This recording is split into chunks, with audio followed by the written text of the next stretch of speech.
आज की कहानी है अंधी का बेटा। एक कस्बे में एक विधवा अंधी औरत रहती थी। उसका एक बेटा था जिसके पालन पोषण की सारी जिम्मेदारी उसके कंधों पर थी।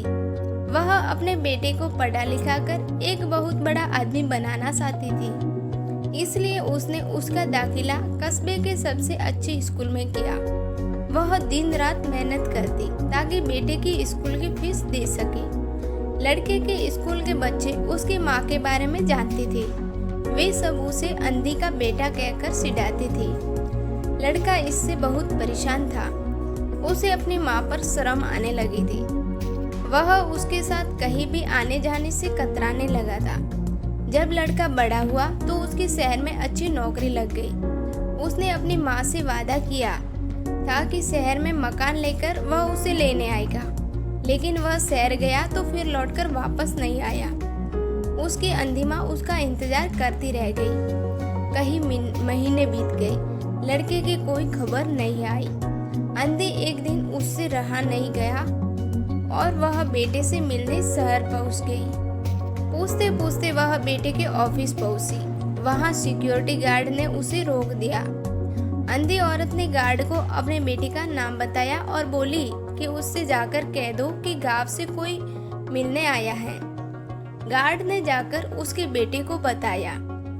बेटे ने ऑफिस की खिड़की से देखा तो उसे अपनी माँ गेट के बाहर खड़ी नजर आई। वह ऑफिस में सबके सामने अपनी माँ की वजह से शर्मिंदा नहीं होना चाहता था।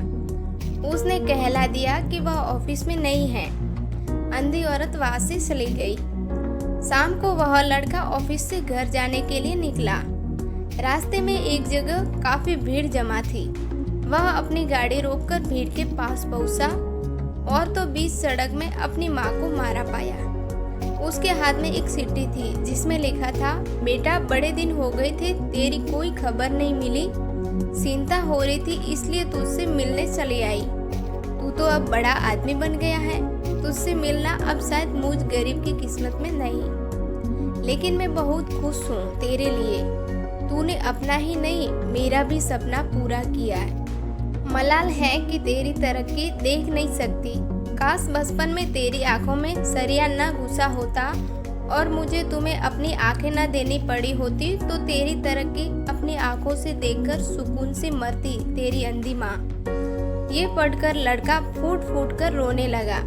जिस अंधी माँ पर उसे शर्म आती थी, उसने उसके लिए कितना बड़ा बलिदान किया था, वह आत्मग्लानि से भर उठा और जिंदगी भर खुद को माफ नहीं कर पाया। दोस्तों, माता पिता अपने बच्चों के लिए अपना सर्वस्व निछावर कर देते हैं। उनका हमेशा सम्मान करना चाहिए। दोस्तों, ये कहानी अच्छी लगी हो तो माँ के लिए प्लीज़ एक लाइक और मेरे आरजे स्टोरीज चैनल को सब्सक्राइब कर दीजिए और साथ ही बेल आइकन को प्रेस करें। धन्यवाद दोस्तों। और भी नई नई कहानी सुनने को मिलेगी।